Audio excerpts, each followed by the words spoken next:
This routine is a perfect strength training routine for the hiking mom. I love this routine because it's going to work on your posture, training your core to maintain a really neutral torso, which is incredibly important when you're out on the trail. You want to make sure that your posture is neutral, that you don't have your shoulders out of whack, that your hips are not out of whack, and this is going to help for the long haul when you're out on the trail. We're also going to work on training your upper body to maintain good posture through your shoulders and your neck when you're out there, and then also your lower body. And our purpose for lower body training today is going to be developing strength, power, agility, and then the ability to resist injury so that you don't get injured when you're training or when you're hiking, okay? So we're going to start with a core circuit.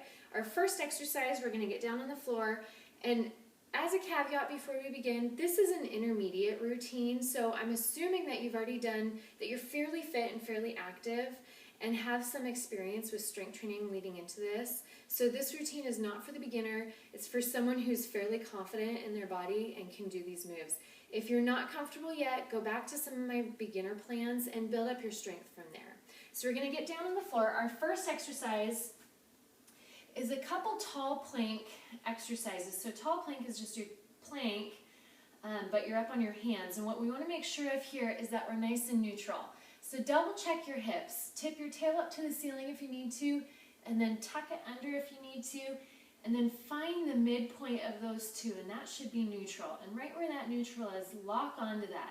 Squeeze all the muscles surrounding your hips to make sure that they don't shift. Shoulders should be packed in tight. You shouldn't be sagging through your shoulders. From this position, we're just going to very carefully lift one leg 8 times, and as you slightly lift that leg, don't lift too high, and don't let your back move at all, okay? So your back is staying super steady as you're lifting that leg. So we're doing 8 here. Let's do one more. Now switch sides. So once again, very small motions. If you go too big, most likely you'll arch your back. Might need to double check your hips here, making sure your hips are level.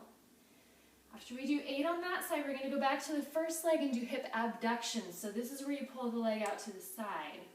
So you're just kind of sliding that toe along the floor out to the side. You don't want any wiggling, no wagging through your hips. Super steady here. 8 with this side. Now we'll go 8 with the other. And the challenge here also is that you're maintaining this plank the whole time, which is pretty tough. Should be easier for you if you're not talking. Let's go 2 more. Good. After that, we're going to flip over onto your back. This is a single leg bridge, so we're laying on your back, nice and flat. Extend one leg out straight, and we're going to lift up into a bridge from this position. The other, your non-bridging leg is coming along for the ride. Flex that foot. Make sure your back is not arched. Keep your tail tucked under just a little bit so that you're neutral. Holding that bridge position, we're just going to bring that straight leg away from your bridging leg. So this is another hip abduction where you pull the leg out to the side. As you pull that leg out, don't let your hip drop. Make sure that your hips are staying level and neutral. Don't pull too far. This is about a 12-inch movement here, not too big. Let's go one more. Then switch sides, so put that foot down. Check your bridge, make sure you're level. Extend this leg out straight. Draw this leg out to the side about 12 inches. Make sure your toe is always pointing straight up to the ceiling. Don't let that toe drop out to the side. Don't let that hip drop to the floor.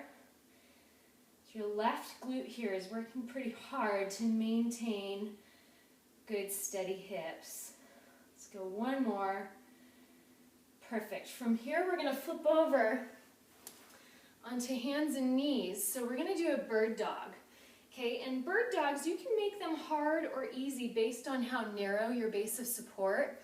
So if you have your contact points kind of squared away, directly, your hands and knees directly in front of each other, that's going to be the easiest. But if you bring your contact points, the ones that are staying along the floor, right in line with each other, almost like you're on a balance beam, this makes it much harder. Okay, so place your hands and knees in a position that you feel like you're being challenged, but it's still doable. You don't want to feel like you're falling into the floor. So I'm going to do it slightly in line here. And we're going to extend opposites, so reach one arm straight forward, One heel straight back, press your heel back. Make sure your back is staying neutral. Tuck your stomach up if you need to. Your back should not be arched. We're gonna breathe, just holding this position. So what you're doing here is that you're resisting rotation. Your body is having to hold steady to prevent you from rotating. Go ahead and switch sides very smoothly, carefully. It does help if you spread your fingers out here. Reach this hand forward, extend that heel back. Check in with your spine, make sure you're neutral, make sure your hips are level, shoulders are back, neck is long.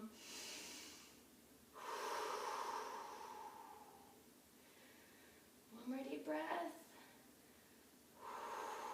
Let's go back to the first side. We're going to do 2 holds per side here. Extend that arm out, extend that leg back. Long neck, long shoulders. And then switch again.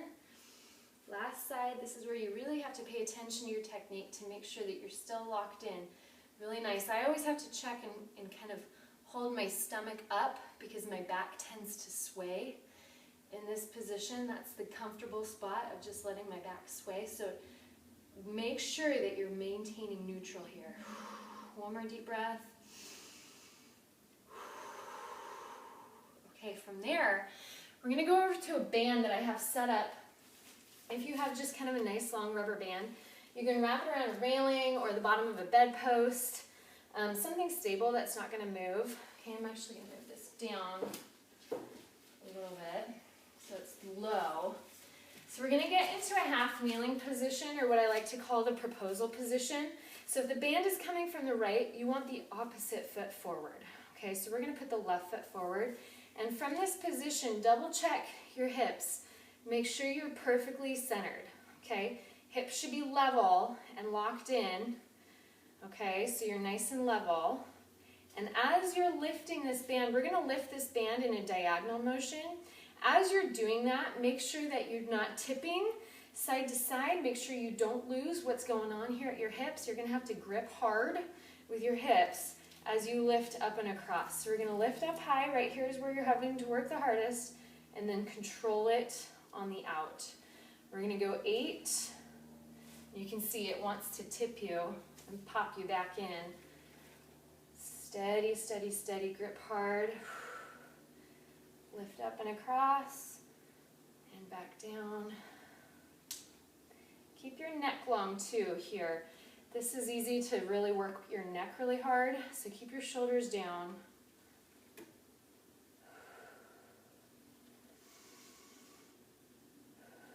And I have my back foot laying flat. You can have it like this, which you have a little bit more control over your leg, but I find it makes my core work a little bit harder when my back foot is flat. Go one more. And I'm actually going to turn around so I'm facing away from you, but you'll be able to see the opposite side. So we're going to put your right foot forward now, or the opposite from the band. Lock your hips in level. Make sure you're nice and steady. We're going to do the same thing on this side. Lift up and across. So hips are staying neutral. Nothing's moving except your arms. We're not trying to rotate and really spin your body around. You don't want to spin at all. The only thing moving here is your arms. So squeeze those abs to ensure that only your arms are moving. Let's go one more. Okay, so that right there is our core circuit. So at that point, I do want you to do that circuit again. So pause the video right now. Go back, you're going to do the tall plank with hip extension and abduction, and then you're going to go right into that single leg bridge on your back where you lift the leg up and pull it out to the side a little bit. Bird dogs, that was on your hands and knees, and then this final one, then half kneeling chopping lift. From there, we're going to move into an upper body circuit. So we're going to get up on your feet. Our position here is going to be a bent over position. Okay, so from the side, you've got a nice neutral spine. You don't want to arch. You don't want to round or be too flat. Find the midpoint, and that's neutral. You should have a little bit of a curve in your low back. Your shoulders should be out in front of your feet a little bit. From here, maintaining this position, don't lose this. We're going to go through some letters. with your arms, okay? So our first letter, thumbs pointing out, our first letter is going to be a T, so we're going to pull up and wide out to the side, so squeezing your shoulder blades together as you pull. We're going to go 6 of these. There's 3, 4, 5, 6. Now we're going to switch to a Y, so these come forward like this. Don't change your body position. If you start to feel your back aching a little bit, squeeze your abs in front a little bit more. More likely than not, you start to arch your back, or your back starts to flatten. So now I'm going into an I. So the I goes straight forward. Arms are up by your ears. Let's do 2 more. And finish with a W. So the W comes back like this. You're squeezing at the base of your shoulder blades. Watch your posture again. If you need to send your tailbone away from you or pull it back up to make sure that you're maintaining neutral. Last one here. Okay, after our letters, we're going to get down on the floor and do push-ups. This is a perfect push-up. Remember, your push-up should always feel like a moving plank. So you need to secure that plank position first. And then as you move in that push-up, do not lose your plank, okay? So we're going to get down on the floor, fingers flared, nice and wide. Find your plank. Make sure you're nice and neutral with your hips. Lock it in. We're going to go 8 push-ups.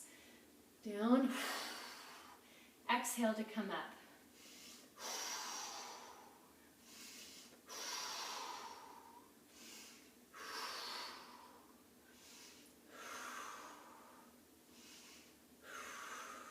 Two more here.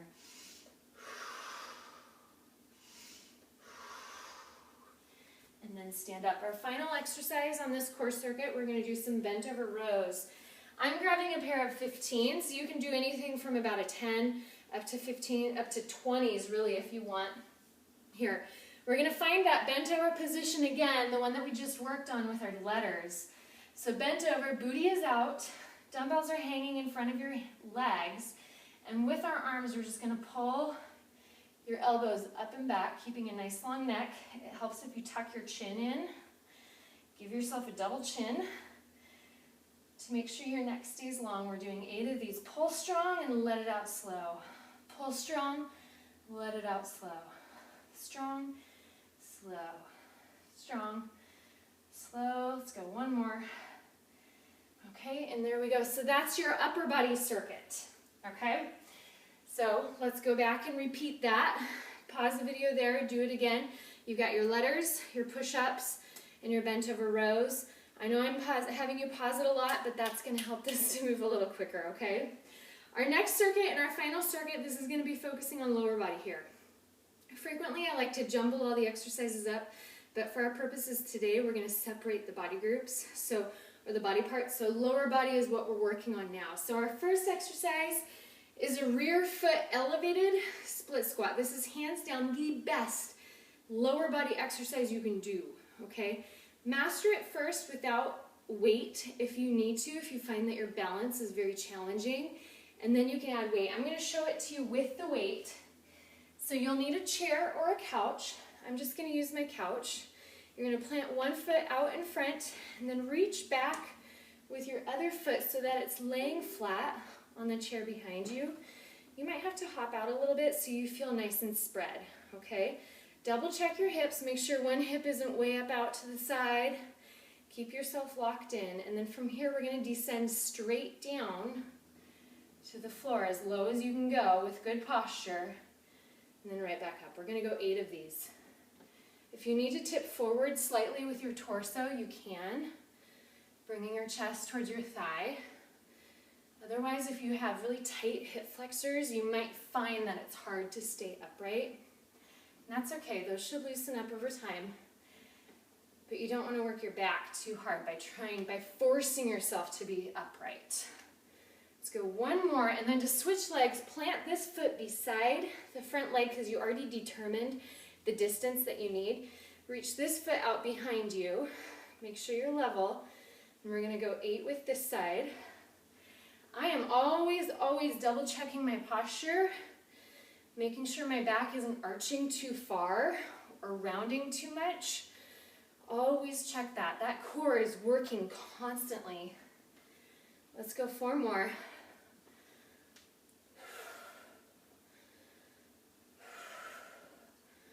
One more, and then I'm going to tell you a little technique thing with this. Make sure as you do these, as you go down, that that knee isn't coming in or out. Your knee should be staying directly above this foot, and it shouldn't be sliding inward or outward. You want to train this knee to be incredibly stable and strong, to stay right in line with your ankle, okay? That's very important. Next, we're going to do another balancing drill. This is our single leg deadlift. We're going to use our weights again, standing on one leg.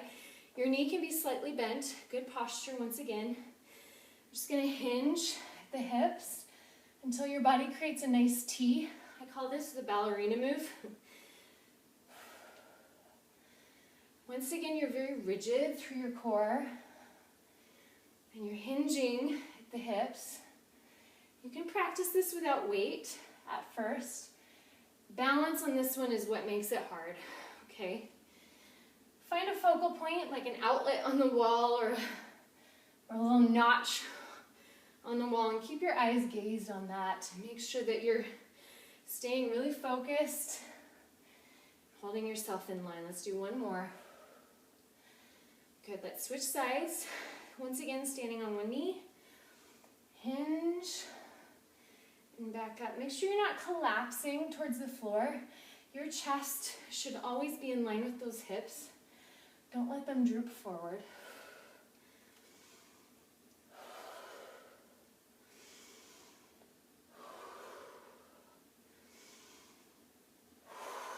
Every time you stand up, you should feel like your leg is pulling you back up. Pulling you up. Let's go one more. Pulling you up. Okay. After our single leg deadlifts, we're going to do 2 fast-paced power drills. Our first one is a lateral skater hop. We're going to hop from one foot to the other in a lateral pattern. Lateral always means side to side, okay? So each time you land in this lateral skater hop, absorb the landing, land well, stick the landing. If you are having a hard time sticking the landing, slow it down, get your balance, make the jumps not quite so big, okay? Make sure every time you land that you're landing in a squat position, okay? So we're gonna go 8 per side, so you hop to one side, land on one foot, lock in that knee, make sure it's not wobbling in and out. 2, 3, and I'm staying in that squat position. 4, 5, 6. As you get better, go bigger and jump really big as far as you can, making sure you stick that landing. Let's go one more per side. There it is. After our lateral squat jumps, or lateral skater hops, we're going to finish up with lunge jumps to really get a little bit more power out of the legs. These are hard, but we're doing them at the very end. So after you finish these, you really feel like, oh, job well done. You did really well. So we're going to start in a split squat stance. As we descend, you're going to use that descension for momentum to get you up in the air, switch your legs in the air, land on the other side. It happens quick. We're going to go 8 per side to count to 16 total. Use your arms for momentum. Every time you land, make sure you're landing steady. The knee should always be pointing straight forward. Don't let it go in or out. Okay, so keep it steady. Here we go. We're going to go 16 total. Go down, jump, switch, jump, switch. 3, 4, 5, 6, 7, 8, 9, 10, 12, 13, 14, 15, 16. There you go. And your goal on that one is to always land in the same spot. Don't be zigzagging all over the floor. Have really good control. That is going to lead to strength that you will feel out on the trail. You'll have good control over your legs, very agile, able to plant your feet right where you want them and not have to worry about injury, okay? So go ahead and pause the video there, catch your breath, get some water, and go back through that final circuit one more time of the leg stuff. We started with our rear foot elevated split squat.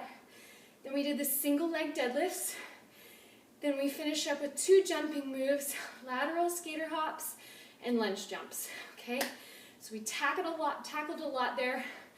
If you do this 2-3 times per week for a full month, you will feel so much stronger out on the trail, trust me.